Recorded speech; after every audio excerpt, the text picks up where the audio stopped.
Welcome viewers to a new series of video shows from Hindustan Times, and we are going to start with a bang. We have with us the Ambassador of the European Union, Mr. Herve Delphin. It's an absolute pleasure to launch this show with you, and we are going to look at India-EU relations, which have really been on the upswing over the past year. The summit between India and EU was held in January, but the world has changed radically since then, and we are seeing a lot of geopolitical churn. Where does the EU see India in this changing global landscape? First of all, thank you very much, Rezaul, for having me at the creation, at the start of this new series. I know, as you indicated, we are living through extraordinary times of disruption and transformation. And it's even hard to cope with the pace of it. But I think if you sort of zoom out from a bit and look at what is unfolding over this period, over the past years, what you see is really strategic calculation being in full play among key players, and certainly intention to look at what the implications in terms of supply of energy, securing the supply chain, technology, security.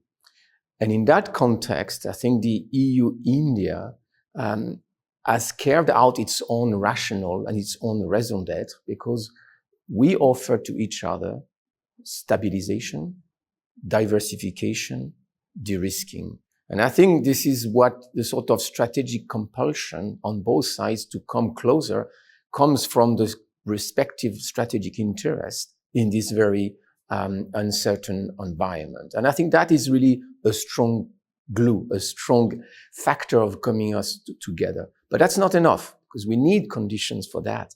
And I would say that, and I would argue that what you've seen unfolding in the past years, and especially after the visit of the college and the summit, is trust. Trust is absolutely key. The sense of working for the long haul, shorting each other and making short-term calculation would not be fitting the challenges we face. So this is that we are doing. The sense also of working building a comprehensive agenda. We are not, selectively cherry picking. I think we build a consistent strategic agenda. So you put all that together, and that gives you a sense of what we represent to each other. Different expressions have been used, like natural partners, consequential partners. I think at the end of the day, what matters is what are the elements that bring us closer. I think there is increasingly a convergence of our strategic interests. I don't think we could talk about alignment, because I don't think this is what we are aiming at, but strictly really banking on this strategic convergence.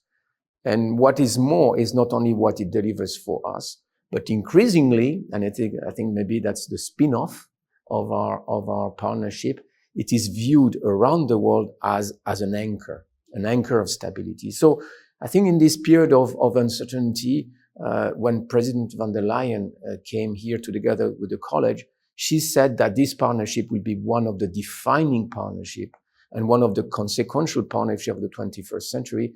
And I think we will see this happening. I think those even that do not really maybe adhere to that wording, I think they will see what is meant by that.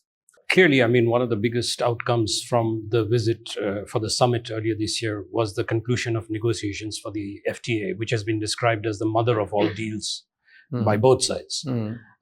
Where are we on that? And, are we on track for the signing and then the eventual ratification?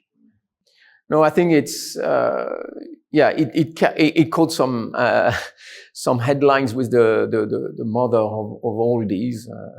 To be sure, we want a happy mother on the both sides. We want a meaningful and FTA that delivers.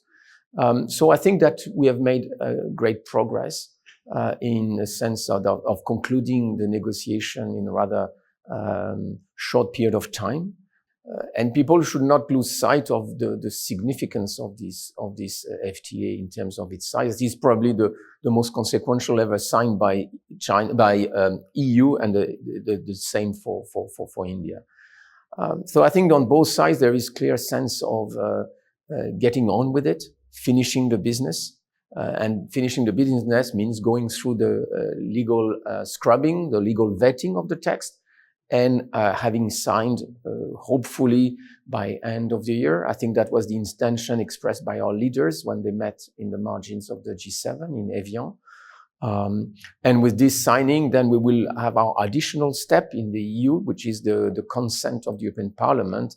When this is given, I think we can consider the entry into force. I think what optimistically we are looking at is entry into force in early 2027. And at the same time, you start work on the investment agreement. Yeah, I think it's important for everyone to realize that the FTA is a fantastic enabler for business, but there is a lot of unfinished business. And the investment protection agreement, as President von der Leyen said, is one of the missing pieces of the puzzle. And we're certainly on our side keen to have it also signed. It should come together. Why?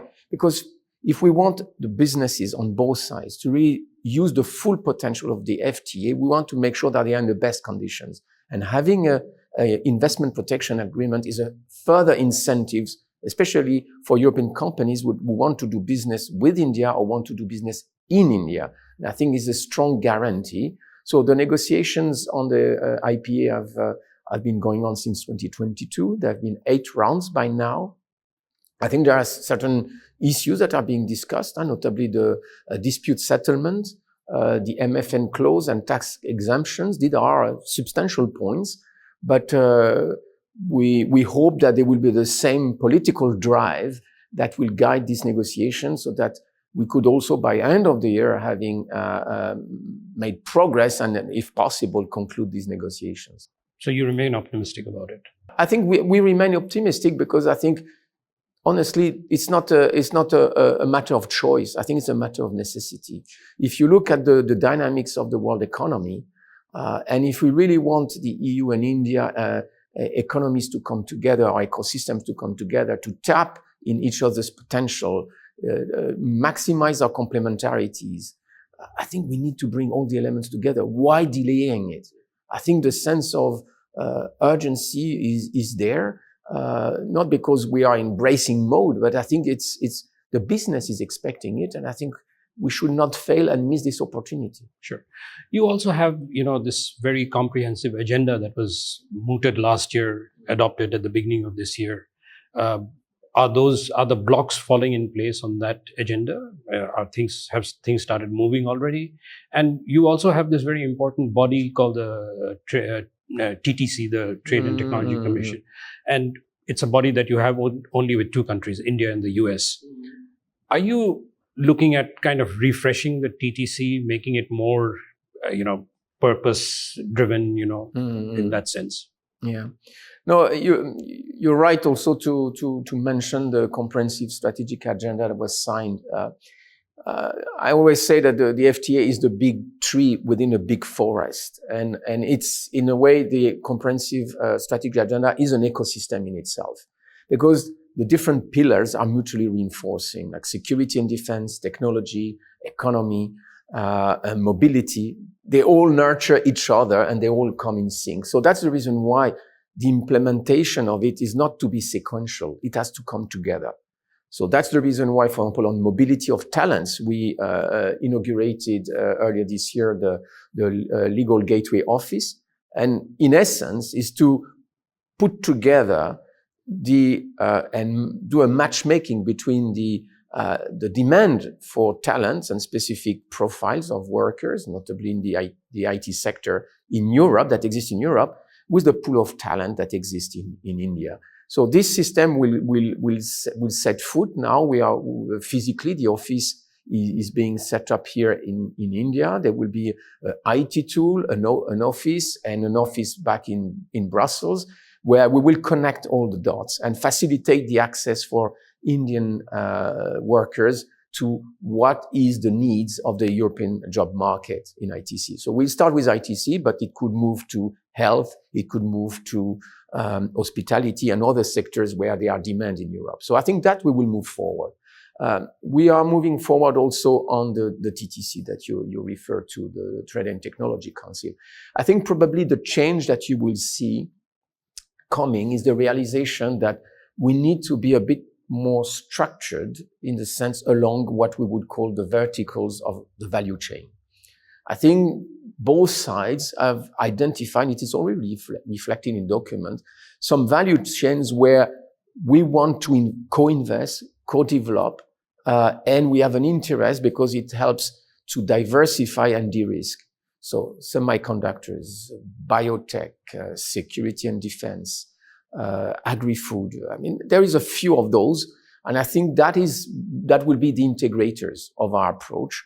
And the idea is that along those verticals of the value chain, we will basically put everything together. Research, innovation, startups, legal permitting for the investment, for co-productions and market access. So I think that would be, in a sense, the pillars of a TTC. And one element that also matters is, I think on both sides, a strong determination to bring the private sector at the center. So both in the TTC, but also we had the EU-India Business Forum during the summit. And we want this to be not just a one-off, but a living process. And I think this is what you're going to see emerging from the sort of the new approach to the TTC. One of the most surprising things for people who have tracked India-EU relations was the security and defense partnership that was concluded this year. Security has been there in the relations, but to see it being put right at the center was an interesting development because, we have convergences, but at the same time, we are clearly not going to see huge joint exercises or, things like that happening. Clearly, this is a different kind of a security and defense partnership. What are the areas you're going to be focusing on that? Will you be looking at the non-traditional threats? Will you be looking at securing critical infrastructure, like undersea cables? So. No, I think you're right in characterizing security and defense probably as the fastest growing development in our partnership. If you look back 5-6 years ago, it was almost non-existent. And now we have the EU CSDP Navy operations working very closely with the Indian Navy in the Northwest Indian Ocean. So it's impressive to see the mileage done over these past years. And at the EU, we do something that complements what the EU member states are doing individually. Many of our member states have very advanced defense partnerships with India. I mean, France and Germany, to name maybe the two most prominent. What we will add with the EU level are twofold. One is maybe our experience in non-traditional security threats. And you mentioned a few. Cyber, hybrid threats are certainly two areas that have come very prominently. And we know that in the future battlefield, the first battlefront will be the cyber. So we've acquired a great deal of experience and knowledge in that respect. And I think likewise, it would be great to exchange our experiences and see what we can do together to combat the cyber threats. The other maybe new kid on the block is what can we do in terms of cooperation, defense industry. Here, it's more in terms of our respective ecosystems, because already there is a lot happening. I mean, if you put together all the EU member states individually in terms of providers of and exporters to India, I think they are by far the largest. But I think what we see emerging is both in Europe and in India, is that in the new landscape of security threats, we have to reassess where our capabilities are. What do we need? And I think India can offer capabilities as a manufacturing capacity. So do you see possibly, India benefiting from the SAFE program, maybe? Exactly. I wanted to come to that point, is that in the sense that in the future, I think there is this program called SAFE for security for European defense, where we have the possibility to fund activities that include third parties. This funds under the SAFE, it's 150 billion euros for loans, would be probably fully earmarked. So I think what we are looking at is the next generation of similar tools that we will develop, and to see how Indian companies could be actually part of those joint procurements and activities. So I think we are at the cusp of maybe of a new phase, and what we are doing now through our policy dialogues is actually putting all the building blocks. We have our security and defense partnership, which is what I describe as the political enabler. We are in the process of signing the security of information agreement, which will be the legal enabler.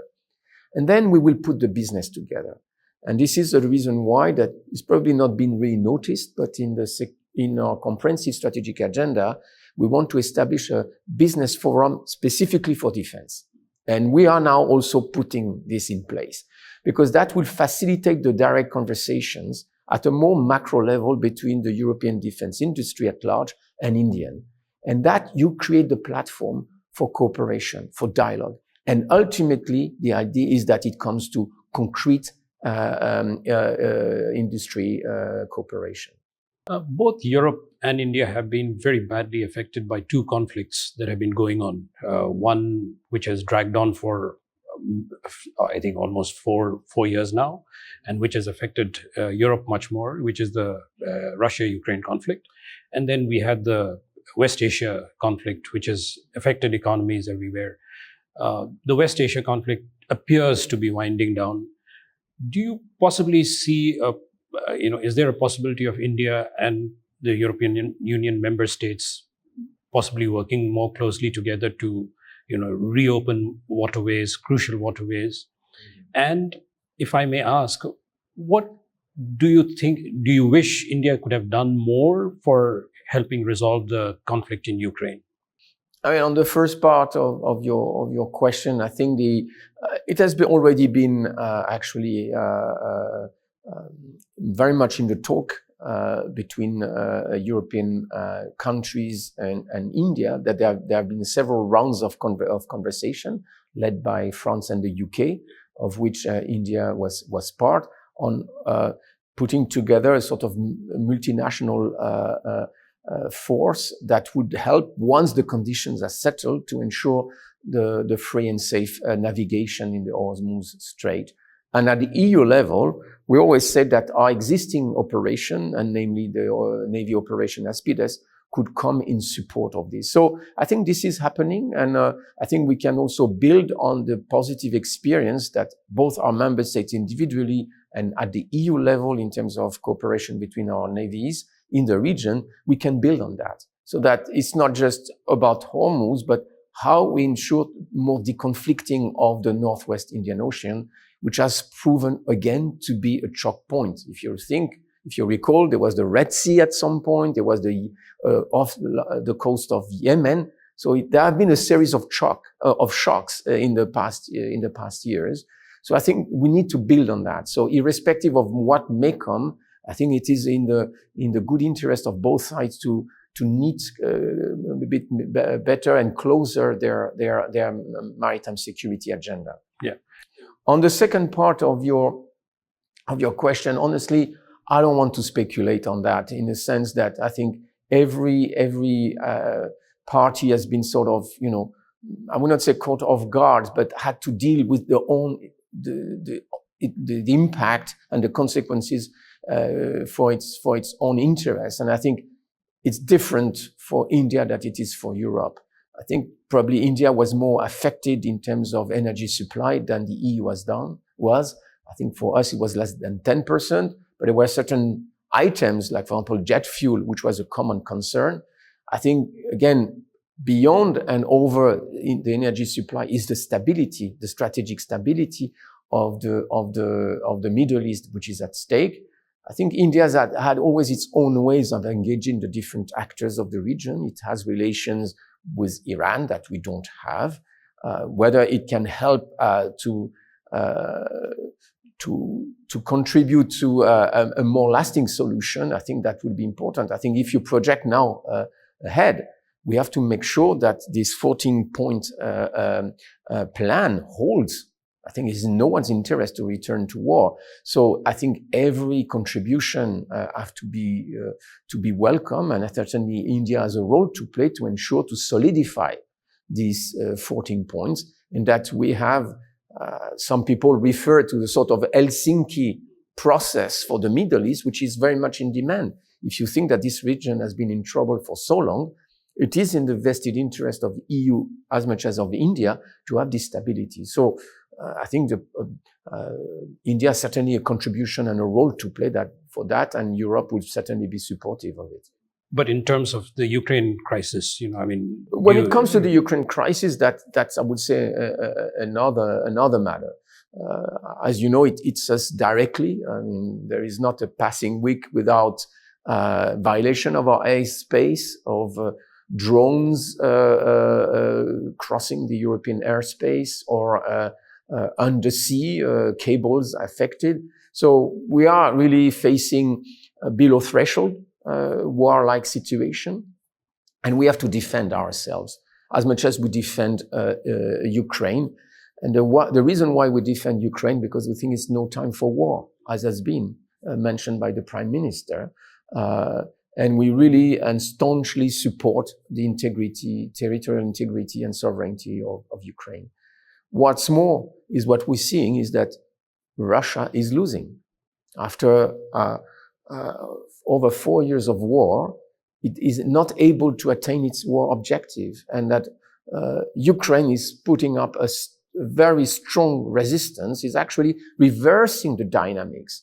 And I think it only shows one thing: you don't have to invade a country on dubious reasons. And I think Ukraine and the security of Ukraine is also the security of Europe.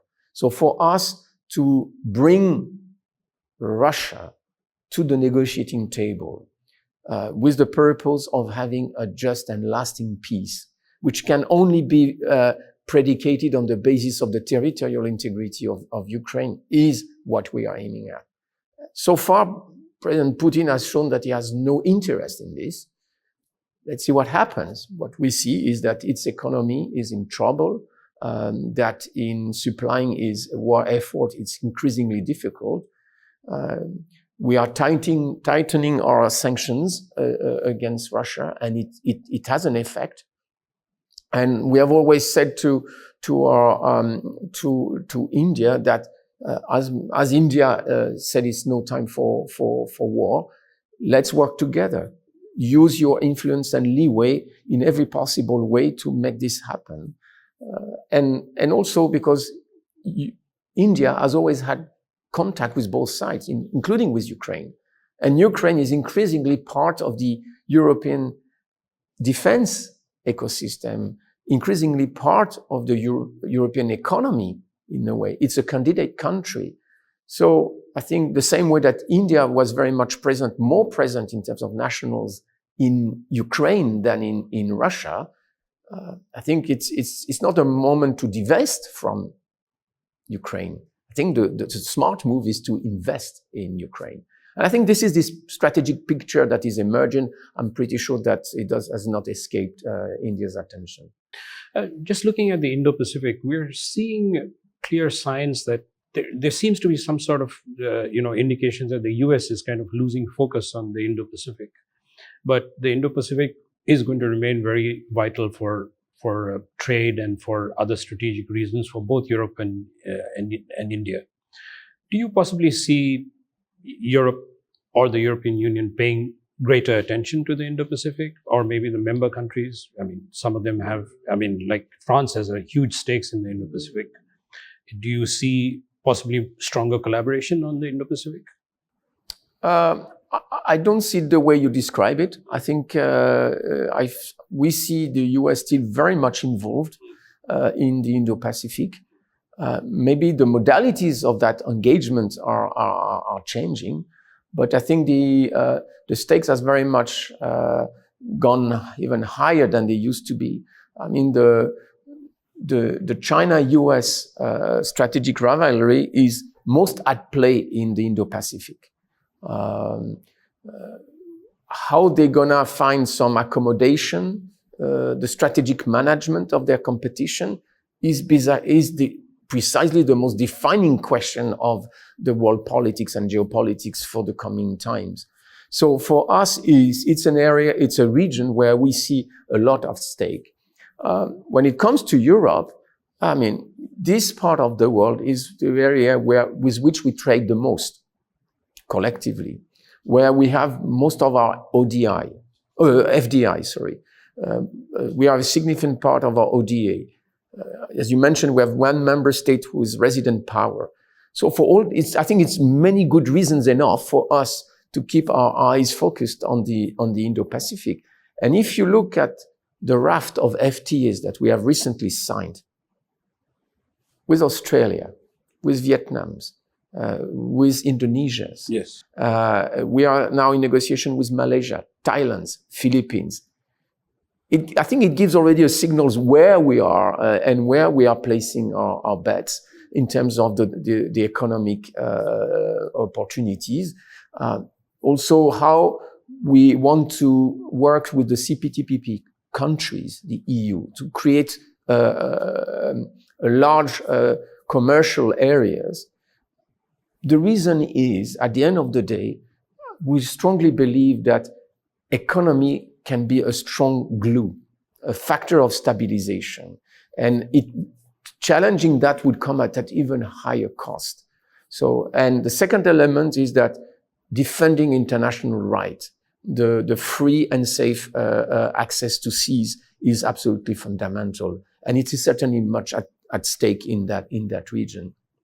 So for our strategic partnerships with Australia, with Japan, with India, I think also speak about this reality. So certainly the EU will not, set its eyes on another part of the world. And it's also maybe a way of challenging the view that we are, we have a single issue foreign policy, which is all about our continent. And I would strongly challenge that view. I think everything we've done in the past years have shown that while at the same time we are determined to address the security issue on our continent and to work for security architectures that that protects our interests, a lot will happen in the Indo-Pacific and the EU will certainly not move out. Arguably, we will not be able to mobilize hard defense assets the same way we can do it on our continent. But there are other ways of being present and involved in the region. You mentioned mobility earlier, and that brings me to people-to-people relations. Clearly, mobility is an important part of it. We have seen the number of Indians increasing in several EU member states, Italy, Germany, France. A lot of countries are looking at attracting more Indian students. Mm-hmm. But at the same time, we also have seen, a kind of a movement in some of the countries where people are less welcoming of so-called outsiders. Do you foresee the people-to-people connections still remaining strong? I mean, are we going to get more students going to Europe? Are we going to get more professionals going in? Yeah. I think you are describing two realities which are true. The one is that Europe and in many of our member states, there is a sense that we really need to curb and take serious action against illegal migration. And I think that has been at play over the past years, is really how we can cut off the smuggling of migrants in Europe, which has been a real challenge and which is also a humanitarian tragedy for people dying at sea. I mean, shipped towards Europe on false promises and false hopes and dying at sea. But the second is how our policy in Europe has been to maximize what we call the pathways for legal migration. Why? Because the simple arithmetics of European demography is that we would need labor force. And what you will see emerging is maybe a bit more selective migration policy, but one which will offer clearly opportunities for categories of migrants and workers to come to Europe. So that's the general template. If you apply it to EU-India, what you've seen is 2 years ago, we applied the so-called Schengen visa cascade for India, which will allow travelers with an established track record not only to benefit from a short-term visa, but a longer-term visa. So it's a sign of confidence in building the relationship over a long time. So for the circulation of businessmen, of researchers, I think this is an important potential. The second is the thriving relations we have, both at the bilateral level and at the EU level with India. And this is reflected in the statistics. I think the number of Indian citizens traveling towards Europe has been rising year on year. And this will continue with actually a very high rate of approval in the visas. It's over 85%. And we are, through our high-level dialogue on mobility and migration, aiming at maximizing that. And you know, it goes sometimes into the nitty-gritty, but how to make sure that the visa applications are made in the best possible manners. How to reduce the risk of forgery of documents, because there are some businesses that are trying to make use of this, let's be clear. And we have a good collaboration with India on actually reducing this risk.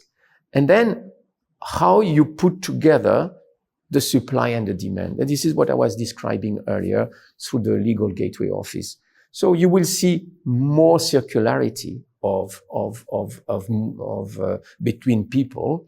And I would like to see it also going two ways. Earlier this week, I was at a flag off event for the new cohort of Indian students for Erasmus+. They will go and back for 2 years top quality master's program in Europe. We also set up a network with 20 higher education institutes of India, many of which have established Jean Monnet research centers on European studies. And so our objective is to create this web of contacts that would be acting like bridges between European universities and European students, Indian universities and Indian students.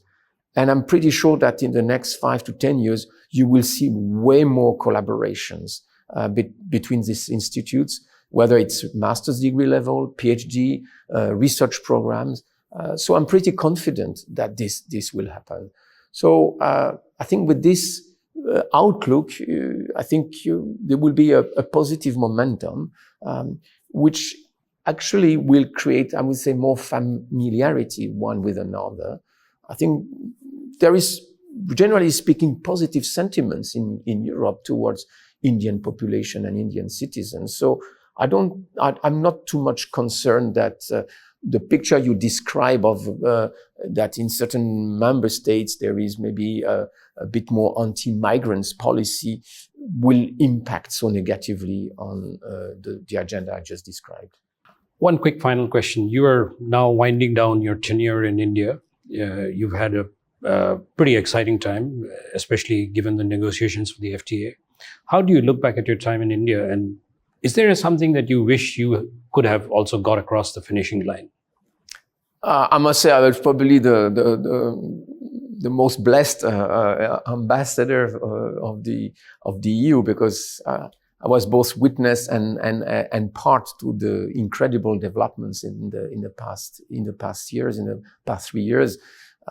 And it's not just about the FTA. It's all what came together between the symbol of European presidents as chief guest for Republic's Day and state guest, the business forum, the FTA, the security and defense partnership, the fact that over the last years we created the Federation of European Business in India. I mean, there's been so much mileage covered that is, I think what would be important is not to lose momentum. I think that is for me, probably for my successor, the key objective. We are, I would say, doubling down on the implementation. I think even the leaders are breathing in the neck of their collaborators and system to make sure that we deliver at speed and at scale. So I'm pretty confident. Now, maybe the only frustration I would have is, because being so much mobilized on this agenda, I've not been able to travel as much as I would have liked through the different geographies of India. And why I'm saying this is not just as a person to discover even more the incredible wealth, diversity, beauty of India in its people, in its art, in its culture. But at the end of the day, this is at the state level that the EU-India partnership will hold ground. So I've been able to, I was in the past 2 weeks, I traveled to Assam and to Guwahati, and I was in Bangalore. Earlier last year, I was in Kerala. I've been in other parts of the country. And this is Andhra Pradesh as well. And this is where things will happen.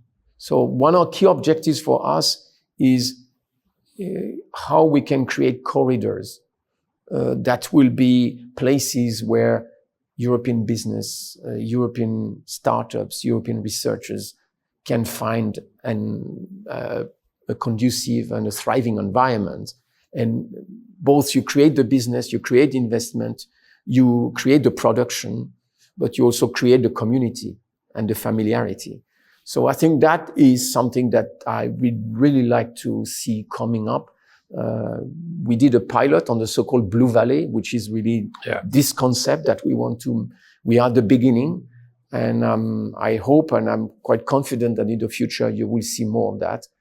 And I will return to India as on a private capacity, as a tourist, but also as a political observer. And I'm pretty sure that I will see even more of that mushrooming and as a sign of the vitality of the EU-India partnership. Ambassador, thank you so much for doing this. And it was an absolute pleasure, as always. Thank you very much, Rezaul. Pleasure was mine.